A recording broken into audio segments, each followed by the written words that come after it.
அவனுக்கு போடுறதுல 40 போட போகிறான்.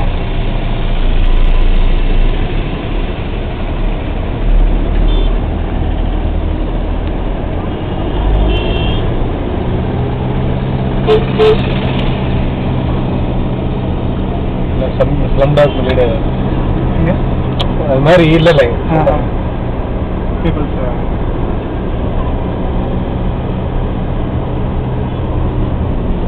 இன்டர்நெட் போயிட்டு ரூம் போமோ. ஓகே ஓகே போவோம். நான் செக் பண்ணேன். வண்டியில் நேரம் அங்கேயே போய் இறங்கிக்கலாம். இந்த லக்கேஜை வர தூக்கி போகணுமா கையில் வைக்கிறேன்னா என்னங்க உங்களுக்கு போட்டு வரதுல ஒன்றும் ப்ராப்ளம் இல்லைன்னா லக்கேஜ் தூக்கிடும் மாட்டுறது. போட்டுலாம் பிரச்சனையே கிடையாது. நம்ம எங்கே இதெல்லாம் பேசிக்காக மேண்டட்ரி அவங்க எல்லாம் வரும். முதல் நாள் தான் கூச்சமாக இருந்துச்சு யூகேல. முதல் நாள் போய் கொண்டு போகுது. அப்புறம் எல்லா நாள் எல்லாமே 5 பேருமே போடுவீங்க.